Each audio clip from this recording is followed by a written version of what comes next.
سيدنا محمد وعلى آله وصحبه أجمعين. So I welcome everybody for this fourth day, and I hope you had a good rest for your favorite issue, gender issues. So there is a little change in the program. Sister Malika Hamidi was supposed to start today. She will not give her presentation, and she will be replaced with Sister Safia, and it will be in the third session. And I myself will start with the first session, inshallah. So we will have in the second session Sister Safia Dedovic, and in the third Sister Safia. Safia.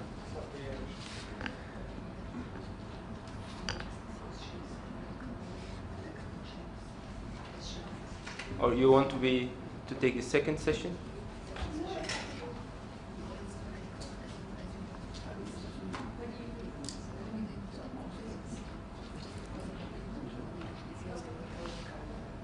Okay, so the second session will be with Sister Safia.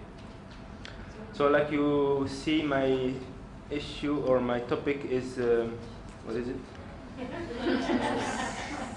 Femininity from an Islamic perspective between patriarchal and modernist approaches towards rooting the concept.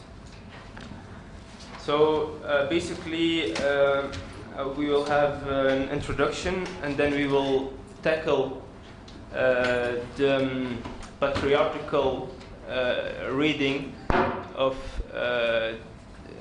in the Islamic legacy and basics of this reading, and the third issue will be on the modernist readings and also the basics, the fundamentals of this reading, and the last part will be on some premises or some starting points for rooting the concept of femininity in Islam. So we start with the first, and that's the introduction. Of course, like you all know, the woman has suffered a lot of injustice towards the history. This is something that was a global reality. Everywhere in each civilization, the woman was considered as be inferior, and her rights were, I forgot to mention, but you can help me if I'm stuck with my English. So she was deprived from her rights in several cases.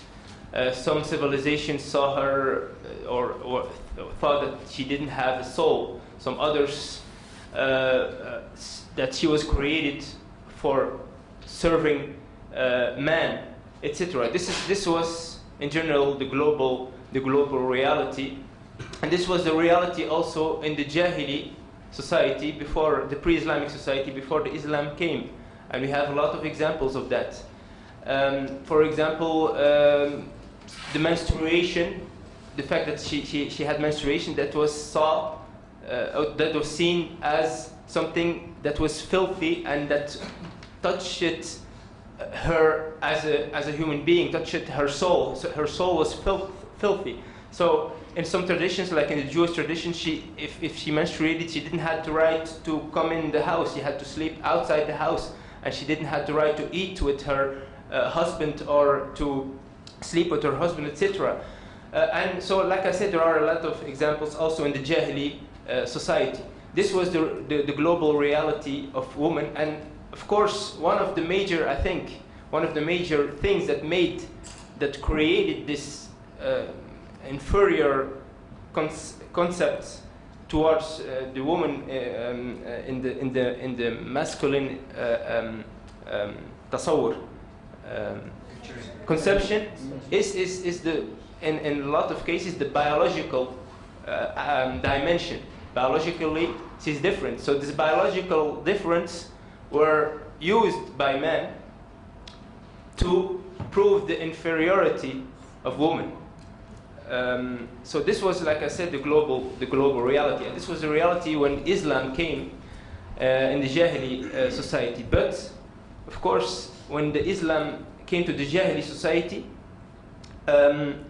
he considered this global reality. He considered this reality of woman, but he came with an, we can say, a strategy of liberation, a strategy to liberate the woman from these practices and from this misconception. So we can give some examples of this. So what I wanted to say also is, once again, that this is a proof that Islam didn't came to adapt to the reality, but to change the reality. If Islam adapts to the reality, it means that this reality where he adapts to is not in contradiction with the Islamic principles. There is some cases where Islam just adapted to the reality and to the customs. We see it a lot in a lot of cases. Some transactions and some cultural habits, like some aspects of the marriage, like al-mahr. I don't know what's in English. That's it. So Islam came and adopted this practices because they weren't against Islamic principles. So if the Islam come and adapts to a reality, it means that this reality is not against Islamic principles, or it adapts to the reality first in order to consider it and to evolve to a better reality, to change it. Because of course Islam couldn't change the things that were in contradiction with it in a brutal way. People wouldn't have accepted. And Aisha radiallahu anha, she said, if the first thing that Islam would have said, the Quran would have said that fornication is prohibited or alcohol is prohibited, nobody would have become a Muslim. So in the first stage, Islam adapted to the reality like it was. Alcohol was there, and the revelation didn't come to prohibit it, only in an ulterior or in a late stage, and with a certain strategy and certain pedagogy. We see the first thing, for example, in alcohol, that was not a prohibition, that was a kind of sensibilization. Allah subhanahu wa ta'ala says, وَمِن ثَمَرَاتِ النَّخِيلِ وَالْأَعْنَابِ تَتَّخِذُونَ مِنْهُ سَكَرًا وَرِزْقًا حَسَنًا. So you take from the fruits of the palm trees and the grapes, you take sakar, so a drink that is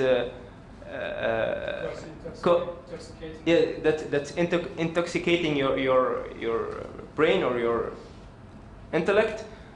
وَرِزْقًا حَسَنًا, and a pure good or a pure gain, profit. So he didn't say that this is pure. He said that the profit we gain from these fruits are pure, and he didn't talk about what? About the alcohol or the drinks that we get out of it. So it's a sensibilization. And then the second step, it's another sensibilization. He said, وَيَسْأَلُونَكَ عَنِ الْخَمْرِ وَالْمَيْسِرِ قُلْ فِيهِمَا إِثْمٌ كَبِيرٌ وَمَنَافِعُ لِلنَّاسِ. They ask you about alcohol and gambling. Say there is a big sin in that, and there is also something that is good. So it's another sensibilization. So we see that in the beginning there is a sense, if you can say, a sensibilization campaign, and then it started with a partial prohibition. It was prohibited during prayer, etc. So we see the evolution, how Islam came and considered reality like it was, and evoluted with this reality. This is the case also for the reality of the woman. The Islam came with some pedagogy to evolute and to change the mentalities and to change the practices. So this proves that Islam didn't came to adapt to reality only, but to change it and for the better. Some examples about how Islam came to break the prevailing perceptions and practices also. One example is takrim al-insan, is the dignity. Islam came to establish the dignity of human being. The human being is mukarram. What is mukarram? Dignified. Is dignified. وَلَقَدْ كَرَّمْنَا بَنِي آدَمَ. We dignified the son of Adam. So the human being is dignified. And so the human being has equal chances before Allah. He doesn't consider your gender, he doesn't consider your social status or your color. Everybody has equal chance in order to be better than the other. And that what distinguishes one of another is not your social status or your gender or your, but it's what inna akramakum indallahi atqakum, the most dignified or the most honorable. Atqakum is the most what? Pious. So everybody can achieve piety. Everybody has a same change to achieve it. So it's not a matter of gender. Or it's not. So this is one example. Another example is that the Quran established that man and woman are equal in front of Allah in terms of thawab wal iqab, in terms of reward. فاستجاب لهم ربهم أني لا أضيع عمل عامل منكم من ذكر أو أنثى. So the Quran comes and establishes that there's no difference between male and female in the reward. Everybody will be rewarded the same way.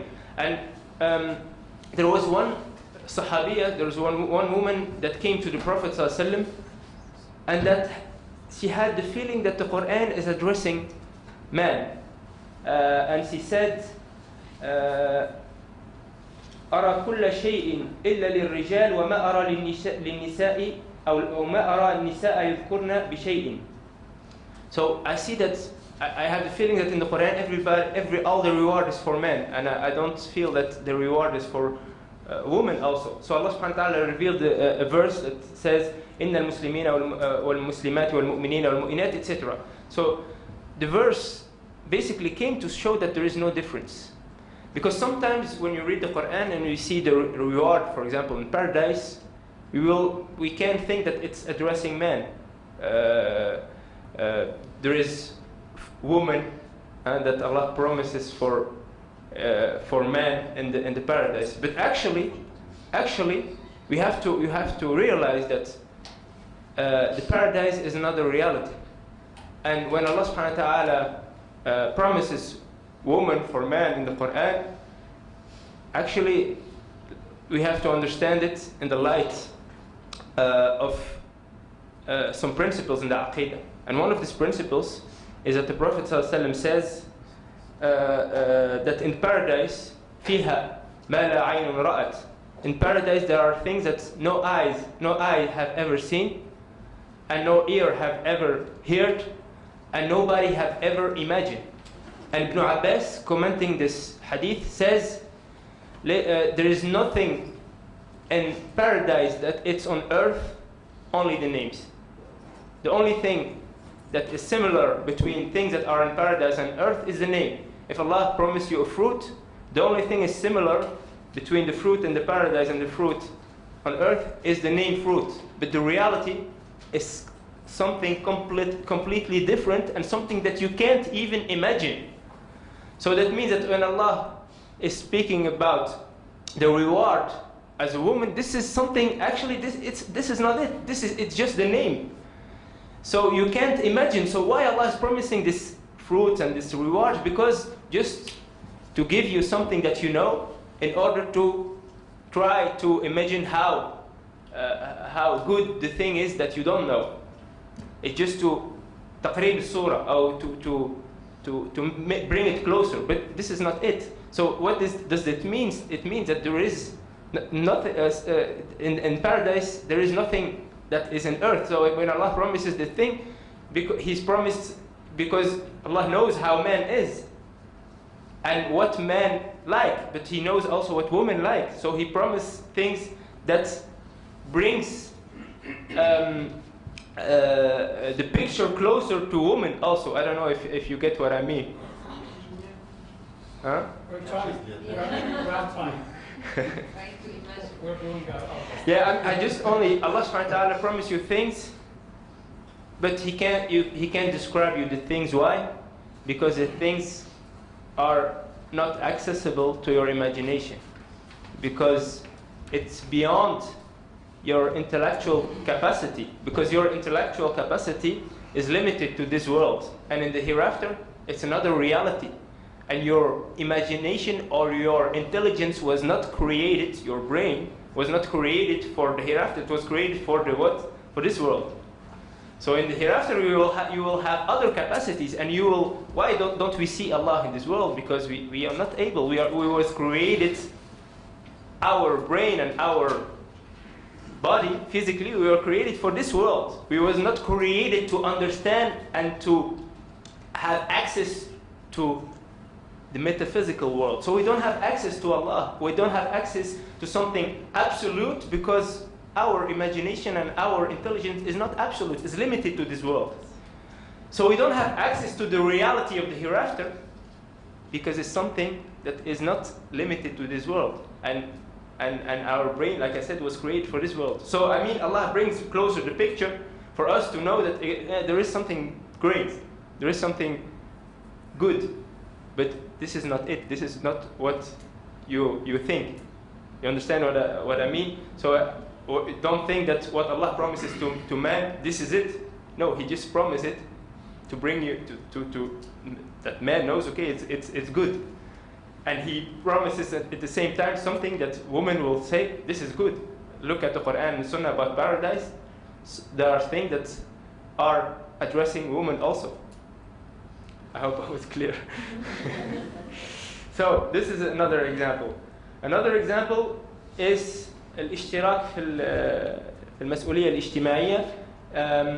It means that they have the same social and collective responsibility. And Allah subhanahu wa ta'ala says in the Quran, وَالْمُؤْمِنُونَ وَالْمُؤْمِنَاتُ بَعْضُهُمْ أَوْلِيَاءُ بَعْضٍ يَأْمُرُونَ بِالْمَعْرُوفِ وَيَنْهَوْنَ عَنِ الْمُنكَرِ. The believers, male and woman and female, بعضهم أولياء بعض. شيخ الشنقيطي كيف ترجمها؟ بعضهم أولياء بعض. They are the helpers or the alliance or the friends of each other. Alliance of each other. يأمرون بالمعروف وينهون عن المنكر. They command the good and they forbid the bad. And الأمر بالمعروف والنهي عن المنكر in Islam, it refers to the social responsibility. This is not only if you see somebody doing something bad to say no, don't stop, do it. No, this is broader than this. الأمر بالمعروف والنهي عن المنكر, everything that you do to improve your society, this is أمر معروف والنهي عن المنكر. Either it is on the political level or on a social level or on an economical level or on a scientific level. All of this is in Amr al-Ma'ruf and Nahy al-Munkar. And Allah subhanahu wa ta'ala shows that this responsibility, this social and collective responsibility, encompasses to male and female. Is another example how Islam came with this process of liberation and to change these misconceptions. Another example, more practical maybe, is al-hayd, menstruation. The Quran came and changed the misconceptions about menstruation. وَيَسْأَلُونَكَ عَنِ الْمَحِيضِ قُلْ هُوَ أَذَى. They ask you about menstruation. Say, this is what? A discomfort or a harm. So he didn't say this is something that is filthy or the woman is filthy because of it. No, this is nothing related to the woman. It's something external that causes her what? Discomfort. هو أذى. So he didn't say is najasa or something filthy or something that makes the woman filthy or change the woman. Or this is something that's out of the reality of the woman that causes her harm. Another example is the right for women for property. in the Jahiliyyah, the woman didn't have the right, and this was also the global reality, didn't have the right to have her own property. And now Islam came and changed things. The woman have the right for property and she's not. Elle ne doit pas rendre compte. She's not accountable. She's not accountable for her property with her husband or anybody else. It's her property and she can do with it whatever she wants without being accountable, only in front of Allah. As the man is accountable because he has to feed his family and he's financially responsible for the family, and the woman not. So this is also a big, we can say, a revolution in that time. Also, the right for choosing her husband. This was not the case before, and the Islam came and she gave her her right, and she's not allowed, nobody is allowed to force her to marry somebody she doesn't like to marry. Also the right for khula, the right for asking separation for her man. Another example that shows you how Islam came progressively to liberate her is that in the time of Jahiliyyah, some woman, the virgin, she was called Rabbat أو صاحبة الخدر, Rabbat al-Khudur. That means they had something, a place that is in the house that is called al-Khidr, and she doesn't come out of this place.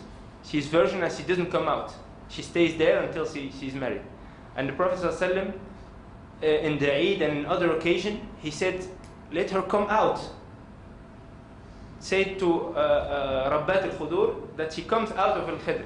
So this shows you also the process of liberation. And between brackets, I was once reading in a book about women in Islam, and the author was saying, you see the women in the time of the Prophet, mashallah, how they were in the Khidr and they didn't come out. This is how the woman should be.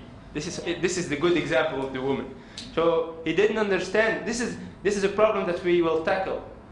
If you don't understand the logics of the Quran and the process which the Quran and which Islam came with to liberate the woman, you will have this kind of understanding and you will think that this is Jahili practices, this is Islam. This has nothing to do with Islam. This was a practice in Jahiliyyah.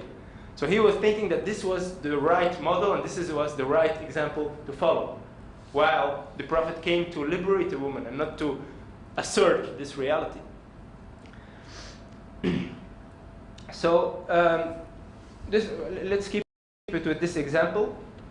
But to finish the introduction, we can say that this was the strategy, this was the let's say the pedagogy that Islam came with to liberate gradually the woman from the misconceptions and from the practices of Jahiliyyah. But unfortunately, after the revelation, this process didn't continue. And the scholars didn't continue this process. And it stopped. Why? Because the global reality was too strong, and it took over again the conception on women, and also because the scholars were male. So they didn't read the text with this liberation, and they read the text with what? With their conceptions and their, like I said, what did I say? The musallamat, the pre-established conceptions, assumptions they had. So this process didn't continue. And the scholars didn't take in consideration this liberation process. And actually this was not only true for the case of the woman, but for other things.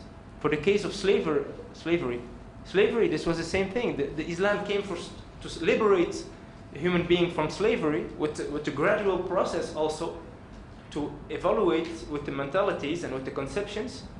And this is what we see in slavery. We see that the Islam came and blocked all the issues for slavery. It was not even accepted in Islam to become slave out of your free will. You're not allowed to say, now I want to become a slave. It's not, this was not allowed in Islam. So Islam came to block all the access to slavery, and in the same time opened all the accesses to get out of slavery. It became an adoration. You come closer to Allah with freeing a slave. So you see, he opened all the gates to get rid of the slavery, and closed all the gates to slavery. This was a process, but also it didn't continue after the revelation. And the world order in terms of slavery was too strong and took over again, and the slavery was only abolished in the 20th century. So this was not because Islam allows slavery, because the Muslims didn't follow this logics and this process that Islam came with. So Malik bin Nabi is saying something interesting about politics. He's saying, actually, the political reality in Islam didn't come from the Islamic principles concerning politics, but the principles that were established by scholars, the political principles that were established from the scholars in terms of politics, came from the political reality. It's the opposite. So the political reality did not come further from the Islamic principles, but is the reality that created the principles. So that means that the scholars adapted to the reality and established the political Islamic thoughts according to the reality. And we can say the same thing about women. It's not the Islamic principles regarding women that created the reality, the reality regarding women and women relations and male relations, but it's the reality that created the principles and created the conceptions. And it's from the reality that the texts were read it, and not from the text that the reality was built. This is the case for the case of women, and also politics in the historical legacy. So now we come to the first issue, القراءات التراثية المشحفة للمرأة. My translator? The historical readings that Citation of the Islamic intellectual legacy that is doing injustice. Yeah, so the unjust, the patriarchal historical readings of the text regarding women.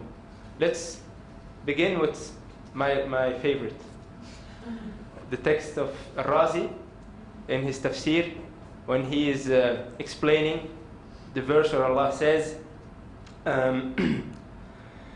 ومن آياته أن خلق لكم من أنفسكم أزواجا لتسكنوا إليها وجعل بينكم مودة ورحمة. From his ayat, from the sign, one of the signs of Allah, أن خلق لكم من أنفسكم أزواجا, that He created from yourself أزواج. What is أزواج? Spouses is a wrong translation. Spouses is not bad, because azwaj means female and male. And spouse, azwaj means female and male, and spouse is also female and male. Okay, okay, spouses. So here. Yeah, this is. So here, the mufassirun خلق لكم. Who is lakum? Who Allah is addressing to who? To males. So this is in the conception. This is not the Quran. This is what? Al-Isqat. This is what I call Al-Isqat. And maybe in English, dropping your conception on the text. Yes. So when you read, the man read this, Isqat is projection. Projection. Yeah. So you're projecting something that is already there on the text. And so you think that Allah is addressing male. خَلَقَ لَكُم مِّنْ أَنفُسِكُمْ أَزْوَاجًا. Anyhow, I want to read what Rashid says about this. Very interesting. He says, خلق لكم دليل على أن النساء خلقن كخلق الدواب والنبات وغير ذلك من المنافع. So he says, Allah created for you. This is a proof that women were created like animals and plants and any other any other utility. So it means that Allah created for you women like He created for you animals and plants and all the other utilities. So He didn't create it before creating man. How? Why didn't He create a woman before creating the man? Yeah. The animals and the plants they were created before creating Adam. Yeah, no, he will say more about this. كما قال تعالى خلق لكم ما في الأرض. And then he brings a proof from the Quran. He created for you everything that is on earth. So Allah created for man everything that is on earth. But who are you? But this is just an example of how male projects his. This is we will see that this is one of the main problems, one of the fundamental or one of the foundation of patriarchal reading is that you approach the text not to read what is in the text, but to project what is already there. Not exegesis, but eisegesis. You're putting into the text what you already Yes. have in your mind. Yes. Not reading out of the text. Yes. So basically he is saying that female was created for male like any other thing on earth was created for man. And then no, it's a long text. I think because there's. Must be lucky. Let's go on because there is a lot of other things to say. And then he says وهذا يقتضي أن لا تكون مخلوقة للعبادة والتكليف فنقول خلق النساء من النعم علينا وخلقهن لنا وتكفيلهن لإتمام النعمة علينا. So he's basically saying that this means that the woman was not created for a mission or for ibadah, for worshipping Allah or for another mission than for serving man. He says فنقول Man serve God and woman serve man. Yes.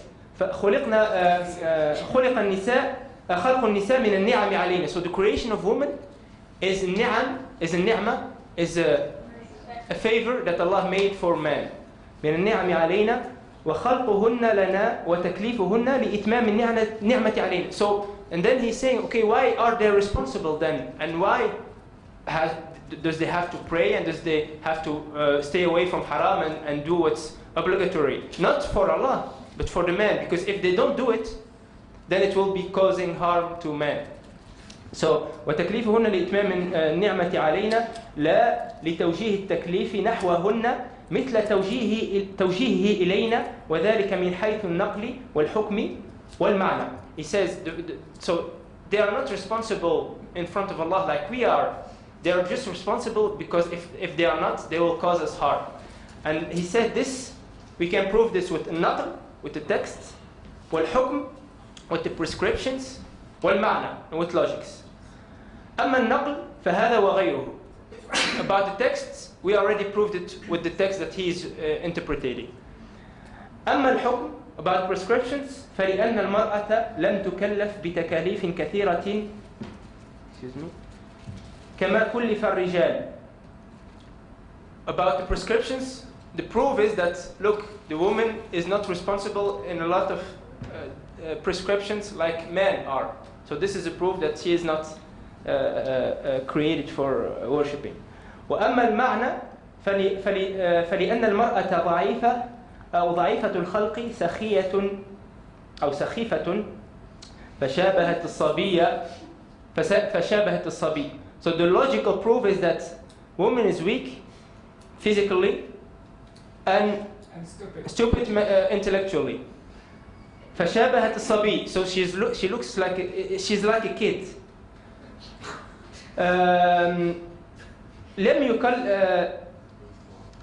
لكن الصبي لم يكلف. But the kid is not responsible. Why is woman responsible then? لكن الصبي لم يكلف فكان يناسب أن لا تؤهل المرأة للتكليف. لكن النعمة علينا ما كانت تتم إلا بتكليفهن لتخاف كل واحدة منهن العذاب فتنقاد للزوج وتمتنع عن الحرام لولا ذلك لظهر الفساد. So basically it's like I said, she's like a kid physically and intellectually, but she's responsible because of men, because if she won't be responsible, then men would suffer and would be harmed. This is a text from Razi, just to illustrate the patriarchal reading in the history. Now, Which period? Razi is from the 7th century after Hijrah. Was it 13th century on there? Yes. Yeah. But this is true. I checked a lot of tafsirs. He's a brilliant scholar, philosopher, Yeah. this is his culture. Yes. This was the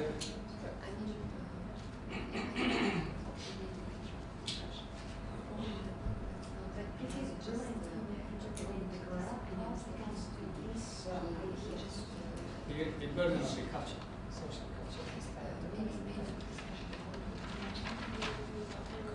Razi is that there? Yeah, that's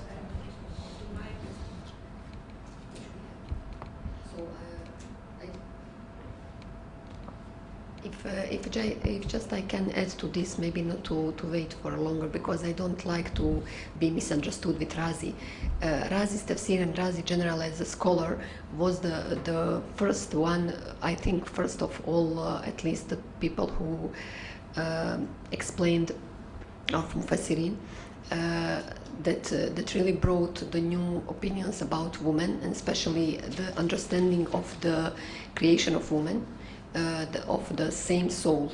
That he is the first one who is bringing the explanation that it is from nafs, that is from the understanding that the woman and man were creating from the same soul, not that woman was created from the man's soul. So I think that the part which brother brought here is because Razi always is mentioning the first different opinions of other scholars before him who brought those opinions, and then at the end he is explaining the difference. So I don't know which part, because for a long time I read Razi and his opinions about this ayah and other ayat. It's not, I'm sure that this is not what he stands for at the end. Just the difference between his tafsir, that he's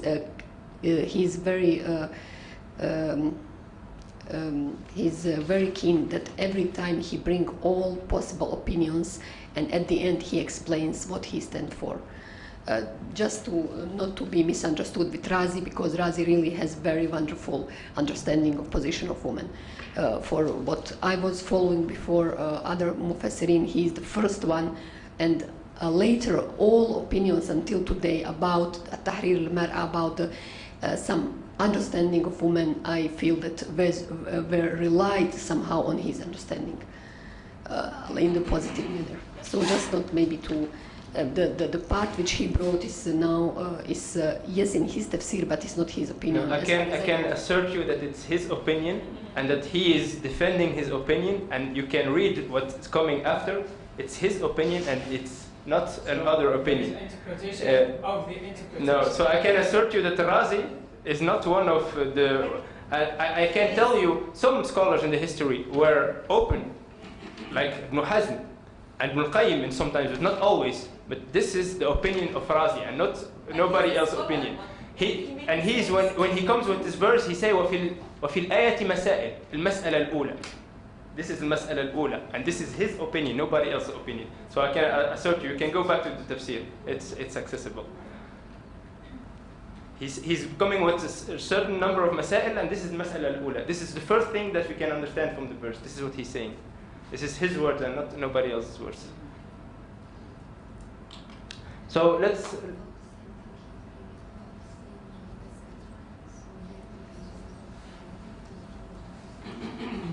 Yes, I sometimes we can find some. Shashok, you are the moderator. Don't take more time than. Don't No, use the authority. no, I'm not a moderator and speaker at the same time, so.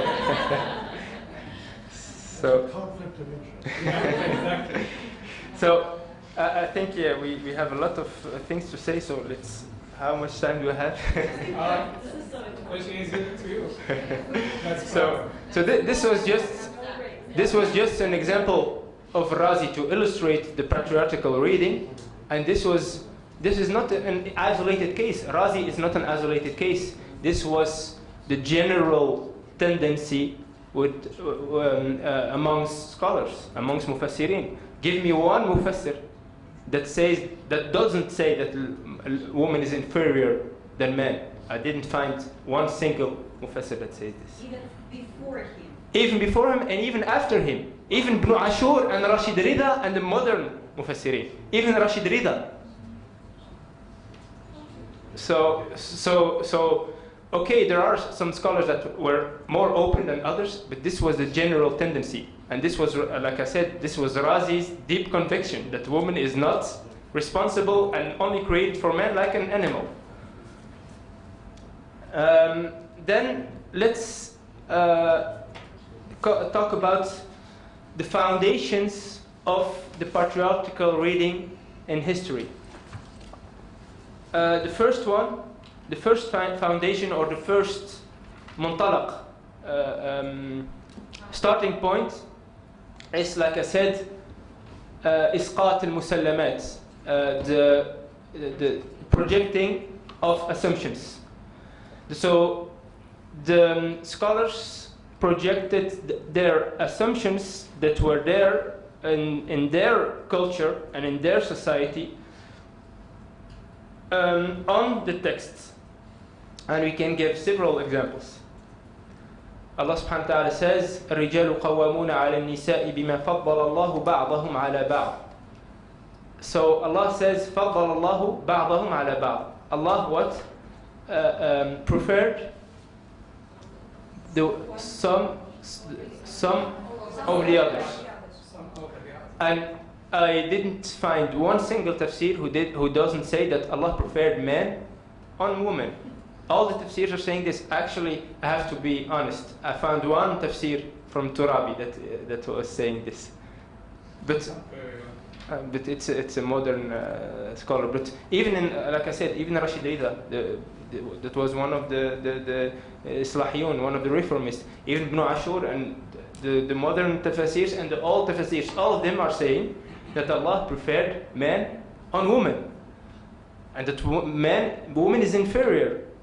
But this is not what the Quran says. فَضَّلَ اللَّهُ بَعْضَهُمْ عَلَى بَعْضٍ. Allah preferred the one over the others.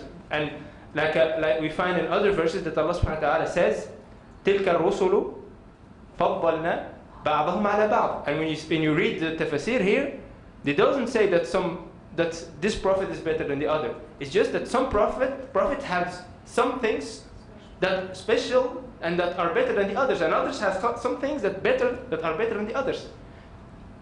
And another verse, Allah subhanahu wa ta'ala says, وَلَا تَتَمَنَّوْا مَا فَضَّلَ اللَّهُ بِهِ بَعْضَكُمْ عَلَى بَعْضٍ. So it means that, if you understand the verse, it means that men have things that are better than women, and women have things that are better than men. But this doesn't mean that man is better than woman, or woman is better than man. Men have some qualities that woman doesn't have, and women have qualities that man doesn't have. So this is what the verse basically saying, because the verse it didn't say he preferred male on female. He said he preferred ones over the others. So and like I said, I didn't find any single tafsir who is saying this. I know they come up with arguments. I don't want to discuss the arguments. Like, for example, Ibn Ashur, he comes with linguistical arguments to assert this position, and these arguments can be discussed. And I have And questions. Yeah, and questions. Yeah. So I don't want to go into this now.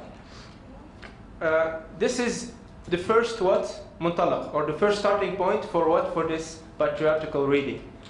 Another starting point is the projection of some patriarchal notions on the text, like the notion of fitna. This is a notion that is projected on the text. Fitna, woman is a fitna. This is a patriarchal notion. So, this notion was used to understand a lot of texts. For example, one example is the woman has to pray home. Why? Because she is fitna. This was used. Why? She is a fitna. She is what? Fitna? She is temptation. She is temptation. Source of temptation. This notion was used to justify a lot of prescription in Islam. No, she can't. Why doesn't she go to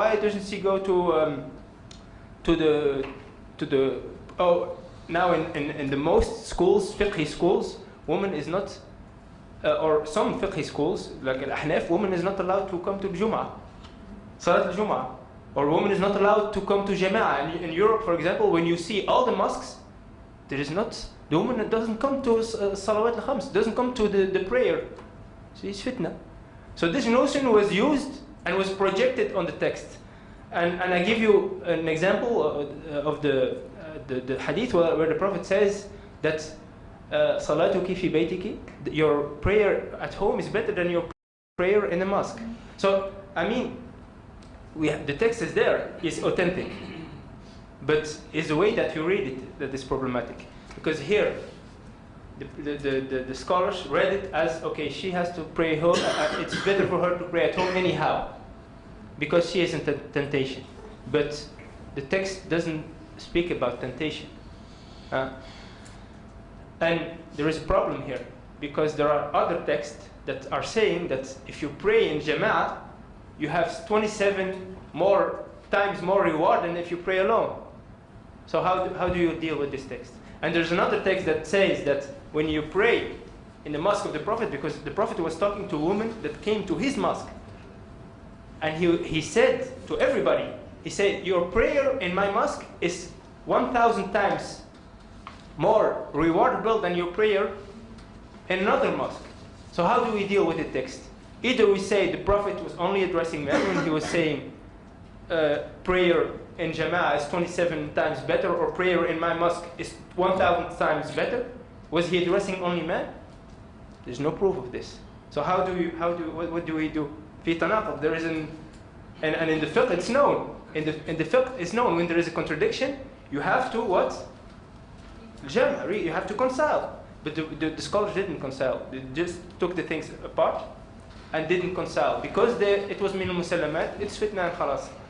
And there are other problems. That's it. That is that the woman in the time of the Prophet, she came and she came to the mosque, to the 5 daily prayers. She came, and the Prophet didn't tell her to stay home. And she came to Fajr in the dark. There was no street lighting, and there were dangerous animals, and the Prophet let her come in the dark to the mosque. Why didn't he tell her, you are losing your time, you will not be rewarded, it's better for you to pray home? But she came. So how do you handle with these contradictions? I have studied the questions, and I have some explanations, but I don't think we will have the time to tackle this. But just to show you that the scholars didn't address these issues. There are serious issues. There's a contradiction. How do you address it? They didn't. They just say it's better for her to pray home. And we see in the fiqh that in some madhabs she is not even allowed to come to the mosque because she's fitna. And if she is old and ugly, maybe then they allow her. Because this is the concept. This is the concept of fitna. This concept of fitna was used to read the text. You know, this patriarchal concept of fitna, it was used to interpret the text. This is the second starting point for this patriarchal reading. The third. The ugly has more right, of course. There's temptation.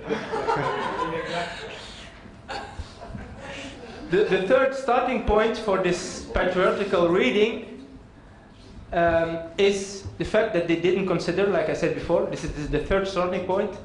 They didn't consider this gradual operation of liberation of women. They didn't take this into consideration, and they didn't follow this logics that Islam came with and they didn't read the text toward this logic. Normally, you read the text toward this logics.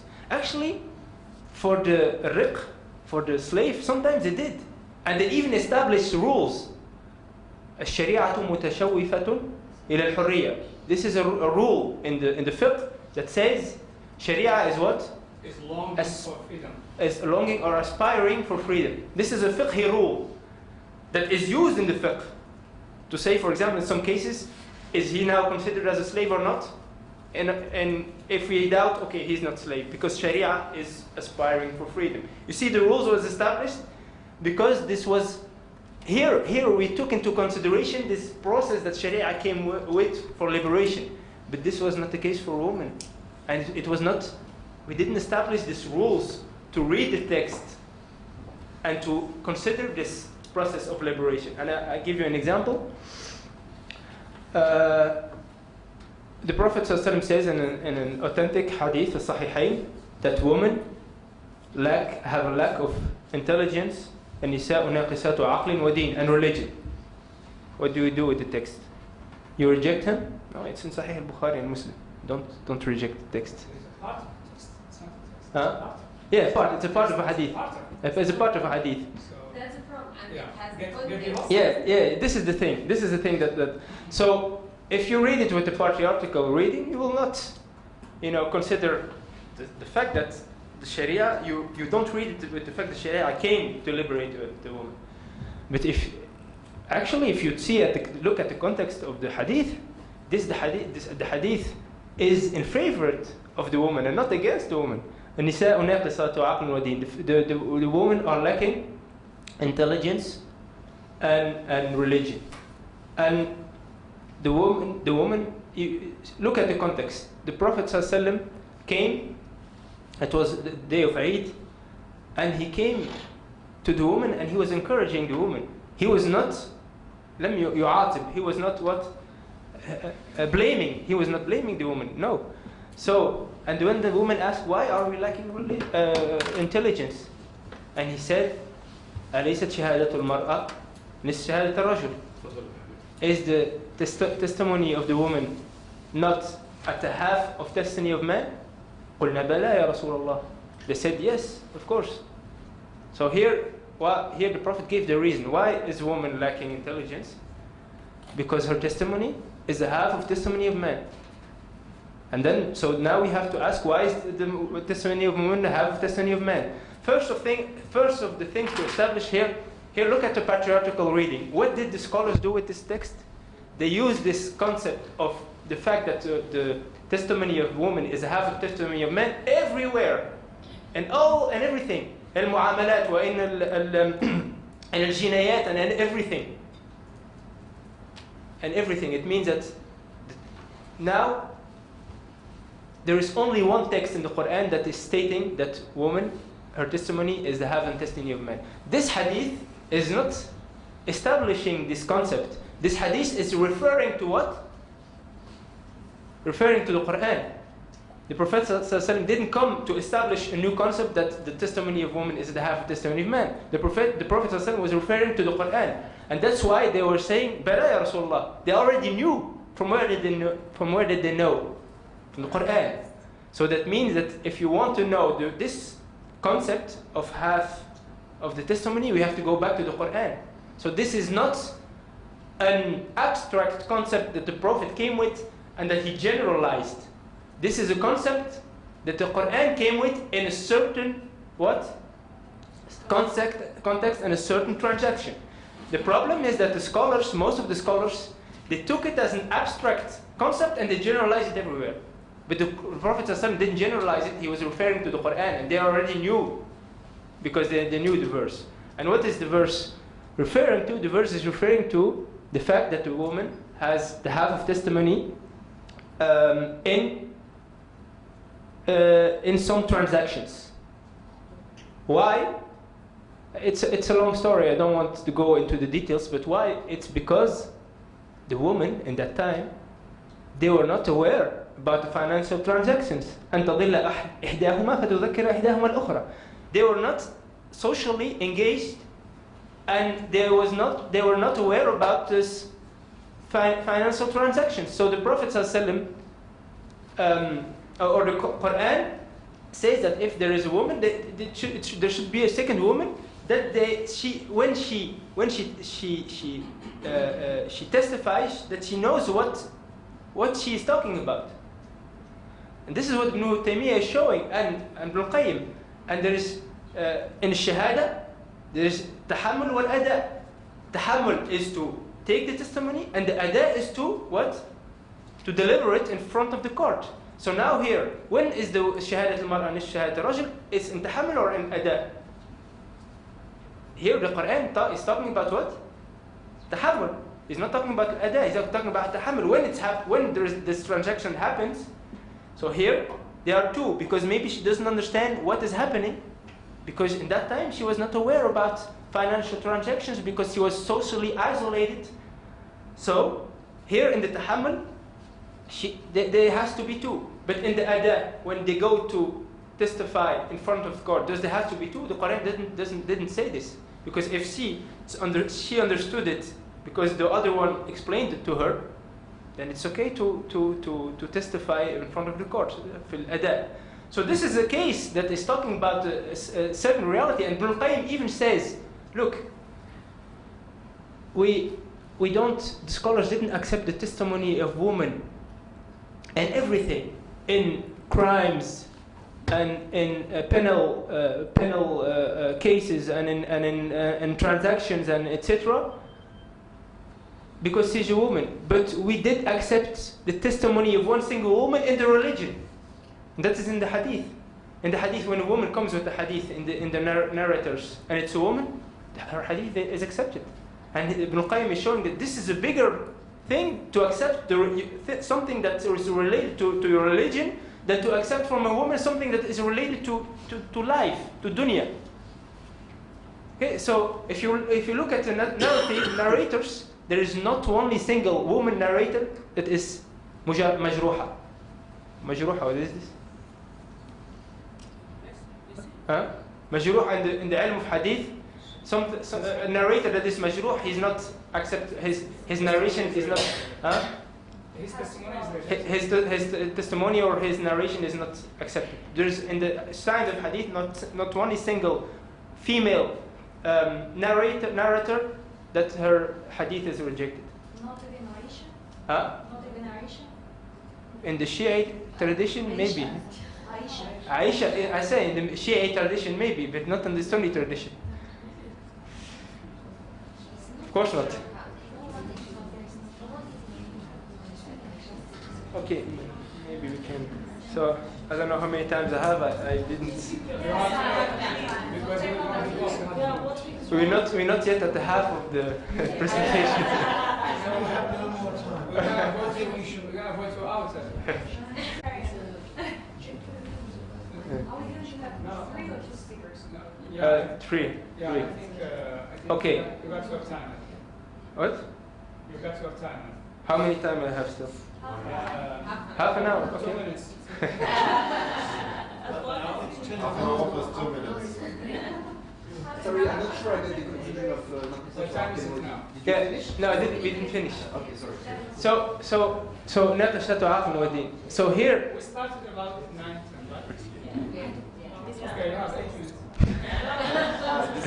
So here, the point that I want to make is that why is the Prophet saying that women are lacking intelligence? Because women didn't, and this is what this is why her testimony was the half of testimony of man, because she wasn't aware of a lot of things that man was aware of. So she was lacking intelligence in a lot of realities. So the Prophet was not blaming the woman; he was encouraging her, do something. So because the male take this as woman is born like this, is something that is inborn by a woman. No, this is a social reality. This is what the Prophet is relating to. This is a social reality. So you do something. So and the problem of the patriarchal reading is not she is born like this and she can do nothing about it. She's just like this. She's just lacking intelligence. The second, she's lacking religion. And then the woman were saying to the Prophet, why are we lacking religion? And he said, you you have a period where you don't pray. That's why you're lacking religion. So now this period where she doesn't pray is because the prayer is something that is your relation with Allah subhanahu wa ta'ala. This is something that will give you the spiritual energy to have the strength to face daily life, etc. So the lack of religion comes of the fact that in that time you have not you lose this relationship with Allah subhanahu wa ta'ala. But that doesn't mean that this is a fatality. It means that do something about it. When you are in this period, do something about it. You can keep your relationship with Allah subhanahu wa ta'ala in other ways. You can keep your relationship, you can read the Quran, you can remember Allah subhanahu wa ta'ala. So do something about it in order to not miss what you could miss and what man doesn't miss in that period. But it doesn't mean that it's like this. The woman will not reach the same level of religiosity of man. This is not. So the Prophet basically was encouraging women, and this, when we understand this in the light of this liberating process, we understand what the Prophet is meaning. He is coming to liberate a woman and to get her out of this situation where she is behind the man, and he's not blaming her that she has less intelligence or less religion than men. So you see this third point is the lack of, or the fact that they disregarded this gradual process of liberation, and they didn't read the text throughout this process. And like I said, sometimes in slavery they did. They put even qawa'id, they put even rules to read the reality of slavery throughout these rules. Then another starting point of this patriarchal reading is the literal reading of the text, and the fact that they dismissed or they denied l'illa, the reason, raison d'être, and the bigger picture.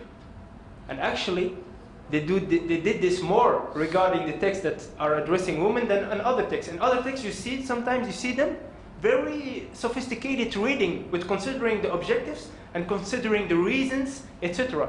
But when it comes to women, they sometimes become more literal. So here I had a little or maybe a little clarification on what Dr. Shinqiti was saying the other day.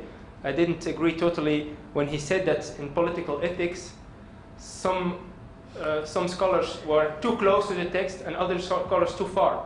And actually, I think he meant that some scholars were too close to too literal and not too close to the text.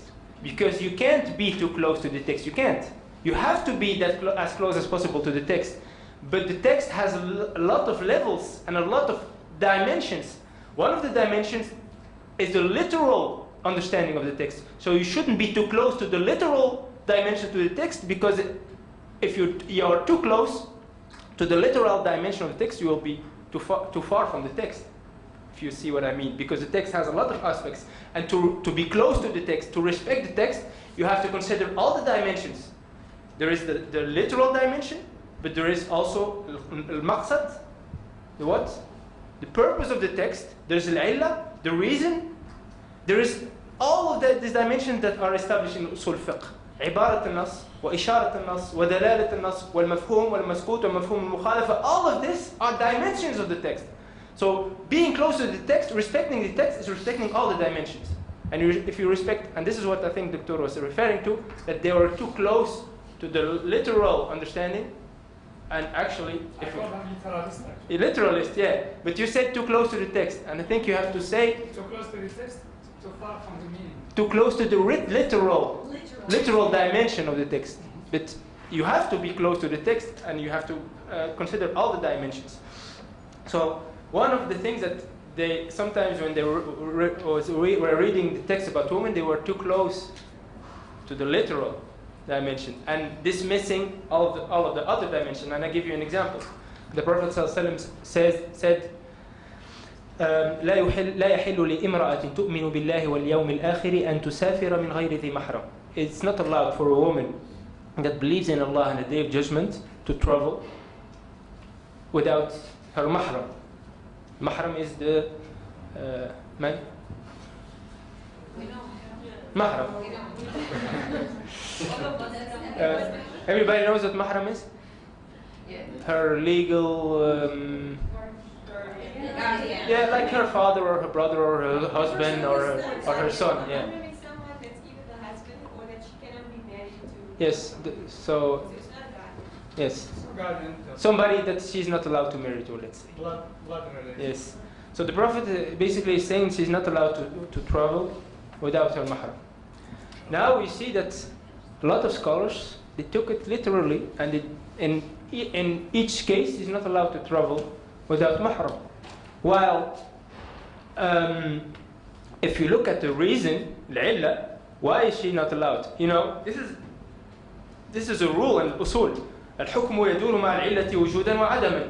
The prescriptions turns with the reasons, positively and negatively. So if the reason is there, the prescription is there. And if the reason is not there, the prescription is not there. And another rule is that the most things that are related to daily life were prescribed with the reason. There is a reason behind it. So the scholars a lot of the scholars didn't consider the reason. Why is a woman not allowed to travel? I mean, there is a reason. Islam didn't come just like, is it to punish the woman? No. The reason, we can find it in other texts, is that in that time there was a danger. And the Prophet ﷺ says in the hadith, he was saying to a companion, if you will live long enough, you will see the woman coming from Iraq, Al-Hira, Al-Hira, I think the place in Iraq, and doing tawaf around the Kaaba, and she will only fear Allah. So the Prophet is referring to a period where there will be security. But in that period, the Prophet was referring to a reality where there was a lot of insecurity, a lot of danger for a woman to travel without her mahram. When I told this to my parents, they told me, but you didn't still arrive to that period. So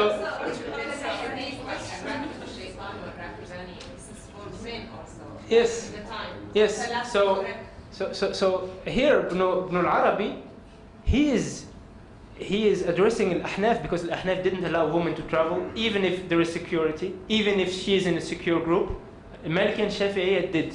They allowed her to travel. But Al-Ahnaf didn't. And Ibn al-Arabi, that is the Maliki, he said, what is wrong with this Ahnaf? Normally they use logics and they use al-illah and everything, and now in this situation they didn't, and they were literal. This is what Ibn al-Arabi says in Ahkam al-Quran. Okay. Another starting point of this patriarchal reading, and we will stop with this point regarding patriarchal reading, is the tarkiz, the emphasizing the biological difference between man and woman. That, like, they saw the woman only throughout her biological difference, and they focused on this. And an example of this is that for a lot of patriarchal readings, we find that her only mission is to procreate. Is it right? To bear children, and to household. And they isolated her from the social and political and collective engagement. Why? Because they focused on these biological differences. This is another starting point of this patriarchal reading. Now let's go to the modernist reading.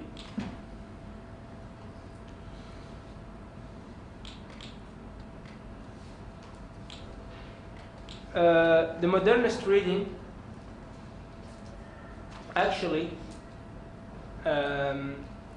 or the starting points, the fundaments of the modernist reading are different. We saw that the patriarchal reading was projecting the musallamat, their assumptions and conceptions on the text. So here, it's not a problem of the existing methodology. It's rather a problem of a missing methodology. The existing methodology was not the cause that they read the text like this. No, even the cause maybe is that they didn't stick to the existing methodology like we saw. They didn't stick to this methodology of illa and maqsad and hikmah, etc. when reading the text of women. So the problem was not a problem of methodology. Maybe the problem is that we lack methodology. We should come with a methodology that guarantees us to have this global understanding and to not fall in what? In these projections. But the problem with the modernist reading is different, because when we have also a problem of projection, but it's a different projection. The modernist reading tries not to project, or it's not a projection of patriarchal or male reading. Is a projection of the modernity and the Western way of conceiving women. This is what they wanted to project on the text, but they had the main problem, is that the text didn't allow this projection. We saw with the patriarchal reading, the text did allow it sometimes.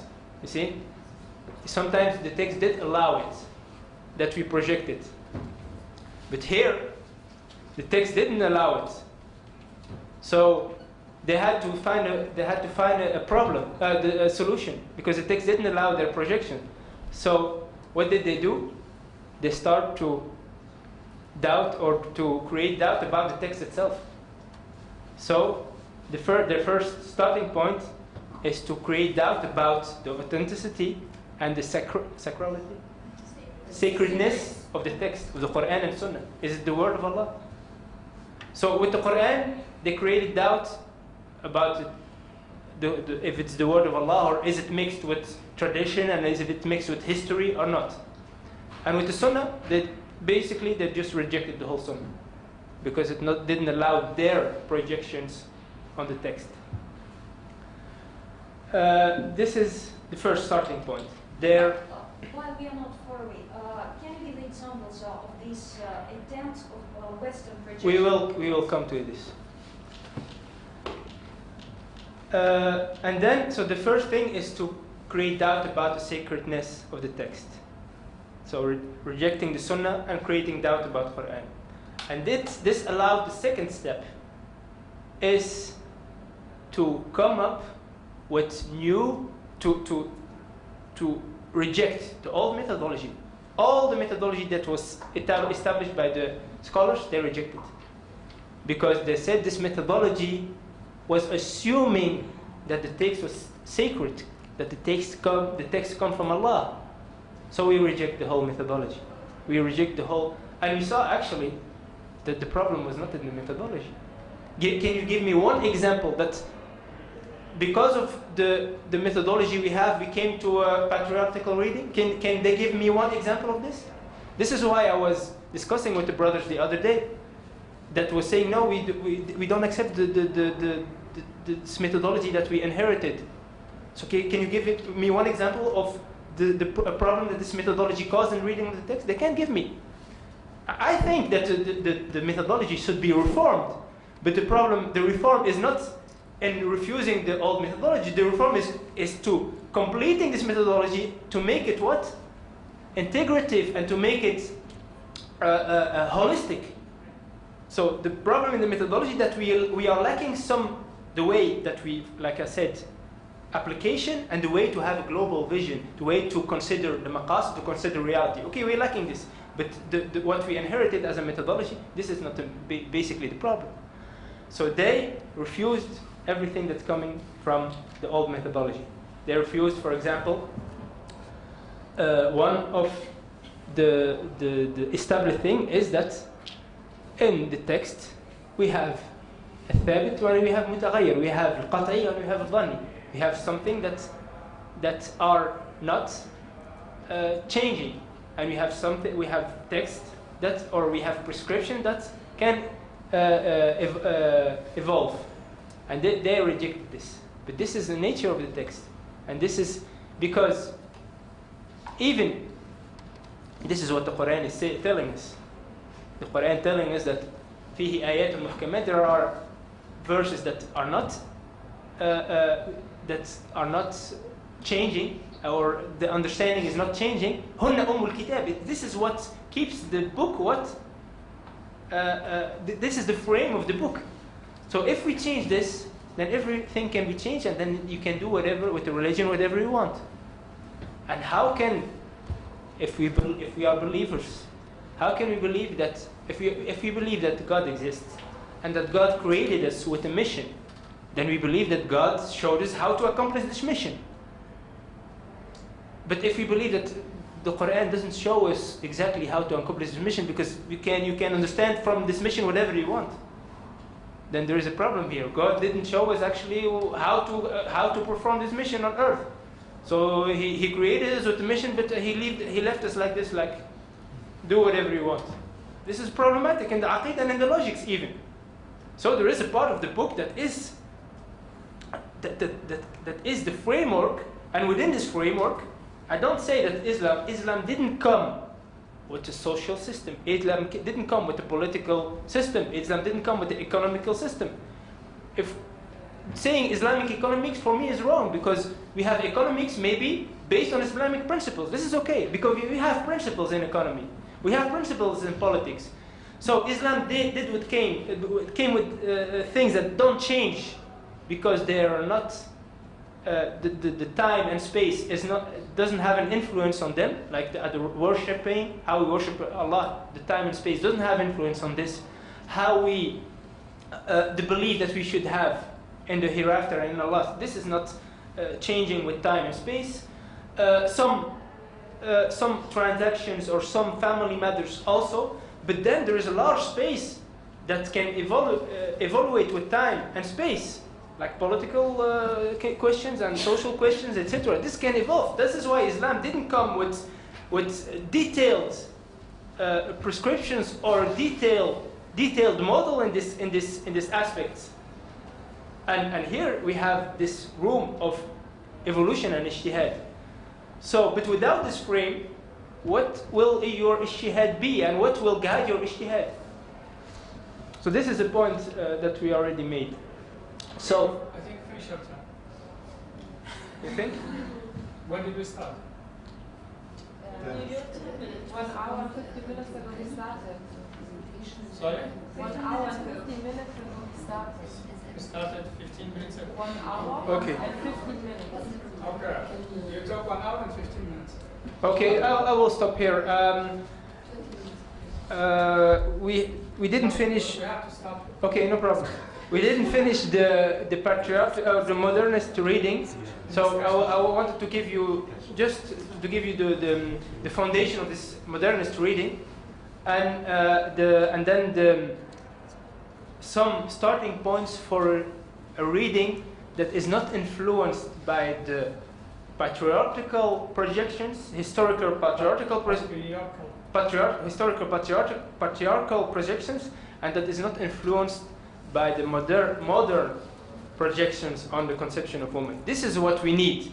We need to read the text and to define femininity in Islam from what Islam is, and not from what is projected from the West or is projected from the history. We need to read the text and read Islam from what Islam says about women, and not from what is imposed to us. So this is the main problem. If I approach the text and I have already my idea, and I'm just looking for a text to assert my idea, this is not the right methodology. If I have an idea and I want to approach the text to see if my idea is right or wrong, this is a good methodology. But it is not to looking for a text to assert it. And if I don't find the text, I just say, okay, the texts are not, they are not right, or they are historical, or they are. This is a wrong methodology also. So I had a lot of other points to make, but we will keep it here. We'll have to stop. And maybe in the discussion we can go further. Barakallahu feek.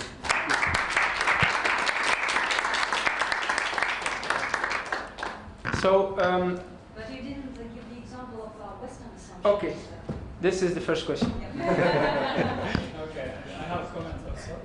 Okay, an example. I was about to talk about the starting points of the Western modernist reading of the text. They started with, they wanted to propose us a new methodology of reading the text. And when, sorry, just one clarification. When you're talking about Western reading of the text, you mean not sacred? Oh. Thank you. When you're talking about Western reading of the text, you mean not only sacred text, but text in general, or particularly sacred text? No, I mean the Quran and Sunnah. Okay, from Western point of view. Modernists, not Western, because I didn't define who the modernists are. Modernists claim to be Muslims.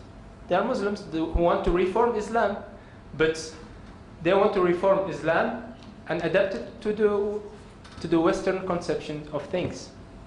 Can you give an example? I will give an example. So in my presentation, I wanted to give you the starting points from which they started to read the text and to make their projections. And one of the starting points is to say that the text is historical. This text it's a history. So the text is talking to a certain time and to a certain space, and it's not talking to us. This is one of their starting points. Another of the starting points is naf'iyat al-nusus.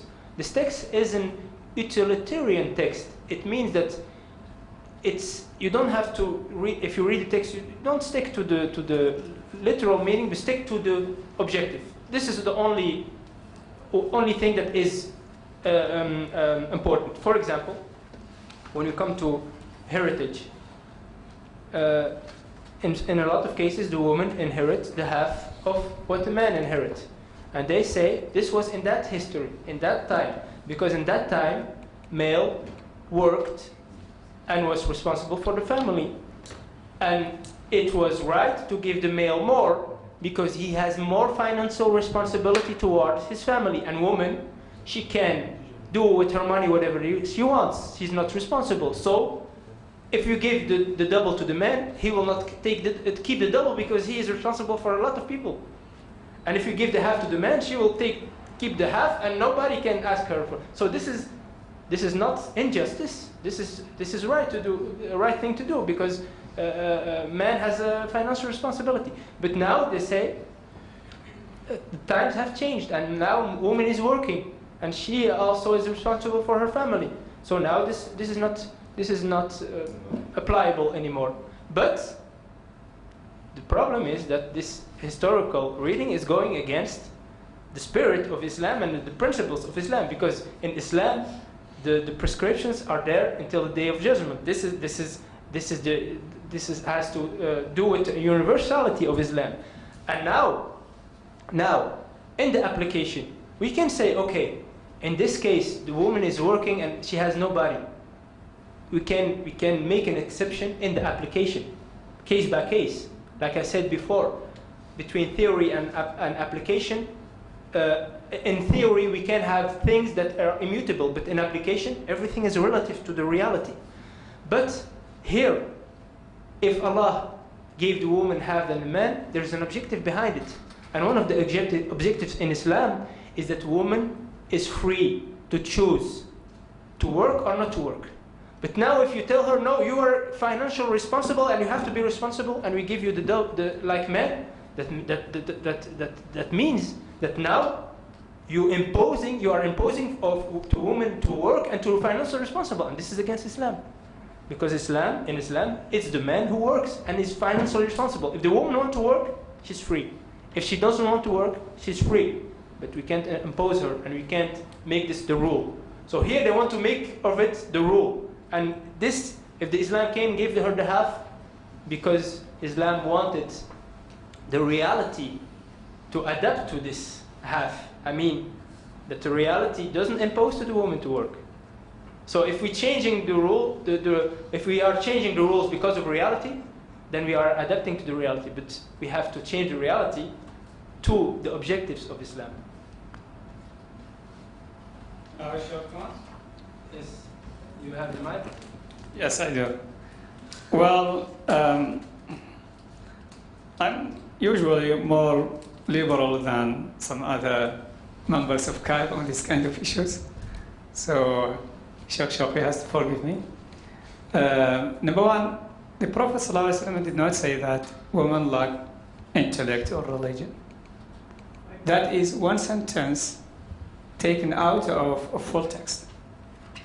What the full text is, ما رأيت من ناقصات عقل ودين أذهب للب الرجل الحازم من إحداكن, which simply means even if women lack religiosity or intellect, they still have the ability to control strong and smart men.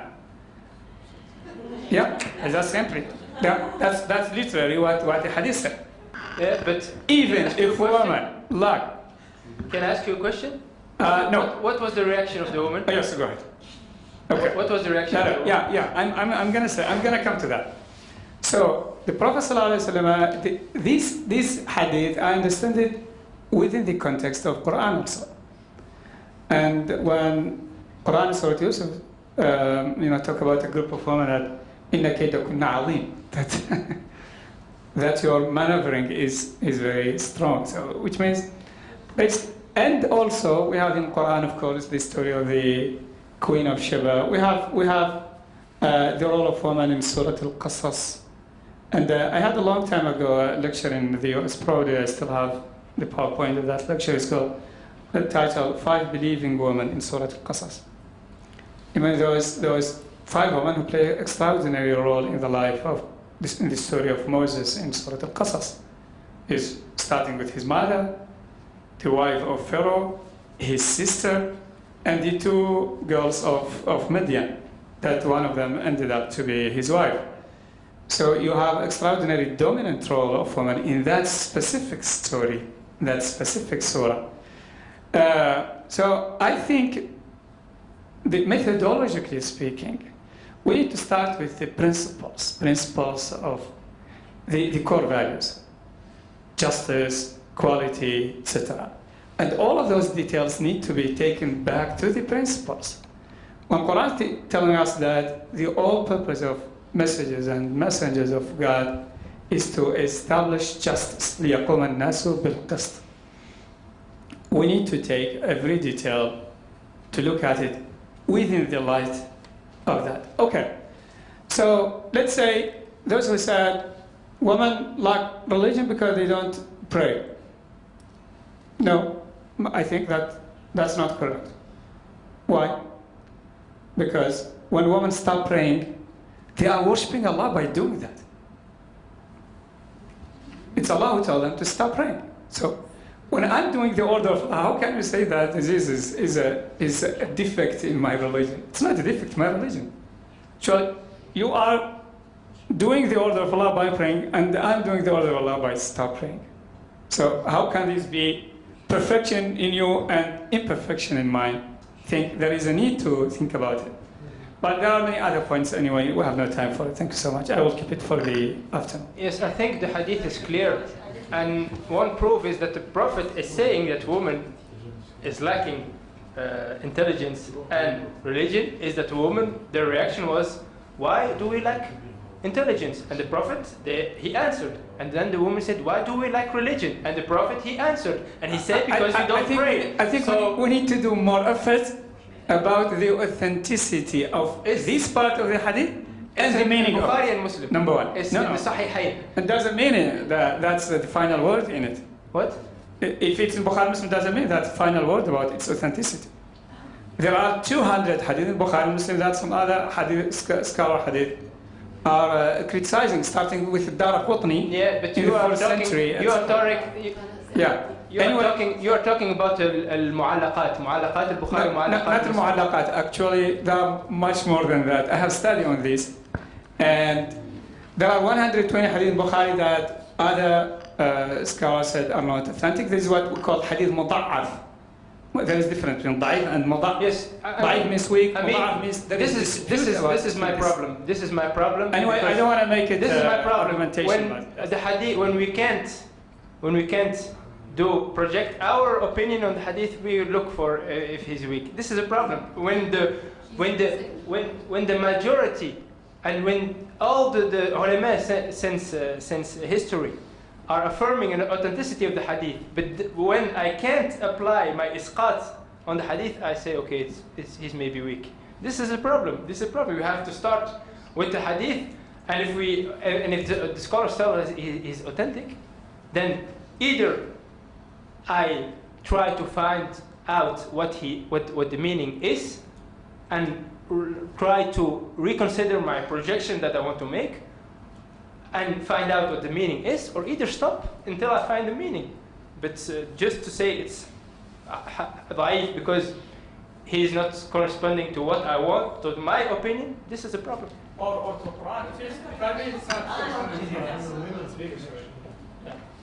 Okay.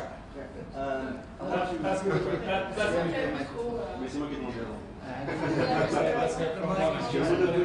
I'm not a moderator, by the way, so. Maybe we need a moderator. No, I cannot. It's fair, just ask a question. Take questions. Yeah, I think we have only less than 10 minutes before the next speech, so. Yeah, we have the break actually. Okay. So I think, I have two questions. You said about the verse, he created from you spouses. You didn't define the you. Who is you? And the second question is how you know your methodology you use is the best or the right one. Because I was like wondering if you read any tafsir, how we know that it's literalist readings. It's like very dangerous because it will affect our application and our understanding of Islam. So how we know which methodology is the right one? How what is your advice of reading and doing jihad al-nafs about tafsir and understanding of the Quran and Sunnah? Thank you. for the first question, what was the first question? First question, Allah subhanahu wa ta'ala, lakum, he's talking about the human being. Lakum is man and woman. And actually this is a point that I wanted to make when I wanted to talk about the starting points of rooting the concept of femininity in Islam, is that one of the first things is that Allah says, خلق لكم من أنفسكم خلقكم من نفس واحدة ثم جعل منها زوجها. Allah subhanahu wa ta'ala created you from one being. That means what? That means that the human in his deep essence is not male, neither female. Human in his deep essence is not male, neither female. Masculinity or femininity is, in my opinion, عارض أو صفة and ليس الجوهر. That means it's not the essence of the human being. It's nothing to do. Yes, it's nothing to do with the essence of human being. The essence of human being is the ruh, is his spirit. And is his spirit man or female? No, Allah says it. We create you from one spirit, the same. And then He make from it what? Male and woman. When do you become male or female? Is when your spirit is in your material tool that is facing the world. And this is your body. Your body is a material, like Ibn al-Qayyim says, هي آلة ركوب الروح. It's the tool that your spirit uses to what? To live in this world and to do his mission in this world. So it's something what? It's not something intrinsic to the human being. The reality of the human being is his ruh. وَيَسْأَلُونَكَ عَنِ الرُّوحِ قُلِ الرُّوحُ مِنْ أَمْرِ رَبِّي. They ask you about your ruh, your spirit. Say the spirit is something that comes from your Lord. The spirit is good in essence and perfect in essence. It comes from Allah, and it's when it's mixed with this body that it becomes a nafs, and that it will be characterized, and that everybody of us have his character, and that you will be man or woman. So it's not an intrinsic reality, femality or masculinity is something that is not intrinsic to human being. I think the brother. Because when he says something about this in the ayah, it is he who created you from a single person and made his black nature. So I found this. He says that masculinity and femininity are attributes of the essence which is fundamentally human. Yes. So this is something which comes afterwards. It's not something which is essential in the beginning. Yes, but this is what exactly this is what Razi says. But he says then why Allah didn't only create man and He did create also from this woman. It's for the man. This is what he says. This is what he says. Yes. The second question was about the tafsir. Okay, the tafsir. I think you should, if you want. First of the things you have to know that the one who is doing the tafsir it's a human and it's a human interpretation. This is a thing that you have to keep in mind. And second thing, you try to master Arabic and go back to the text and try to use the tools of tafsir that they use to know how close are they to their principles or not. Because each mufassir, he has principles, but not only this, he is also a male, he's also living in some reality. This also plays a role. It's not only the usul that will define your understanding, but it's also your reality, the conditioning, your background, your studies. There's a lot of factors, not only the Manhajiya. Well, how do you know that the tools and the methodology are the right ones? Like, is Islam or Prophet Muhammad showed like how you find this methodology comes from the nature of the text. It's a text in Arabic. And this is one point that I wanted to make with the modernist reading. They come up with new methodologies to read the text from mathematics. From mathematics, they want to apply it to the text. The text is in Arabic. If you want to approach the text, consider his nature, the grammar and the balagha, etc. Don't come up with rules that has nothing to do with the text, with mathematics and I don't know what. So this methodology depends on the nature of Arabic language and other things. Last question.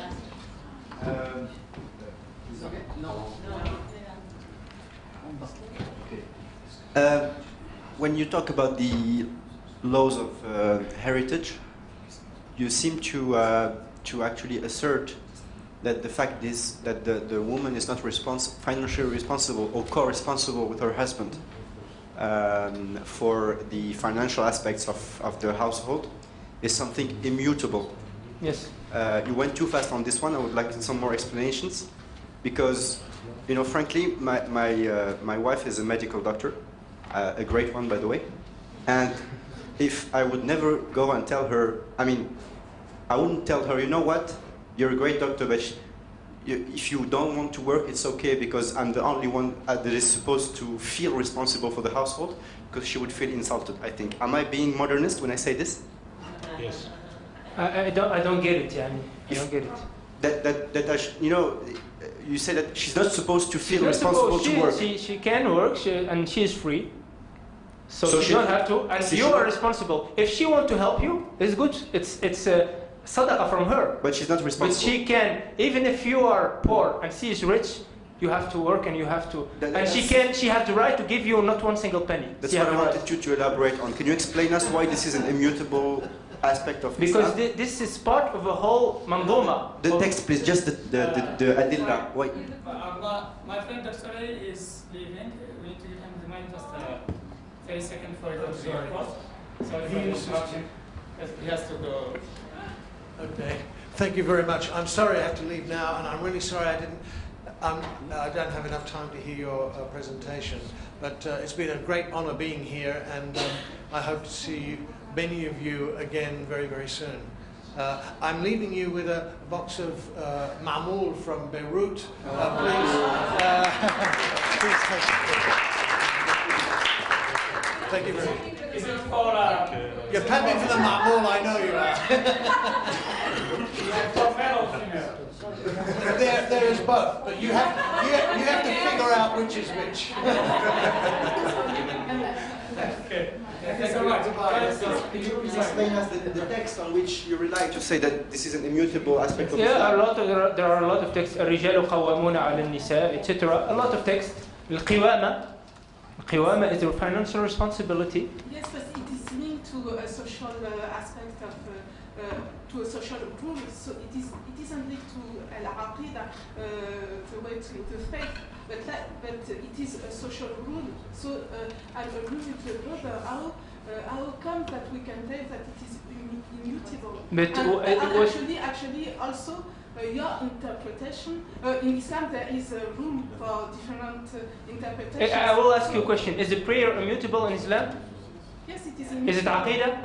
Aqidah, yes. The prayer is aqidah? Yes, it's into how to worship. Okay, if you consider prayer is aqidah, good. Is riba haram? Is zina haram? Is this immutable? Is this aqidah? It is actually,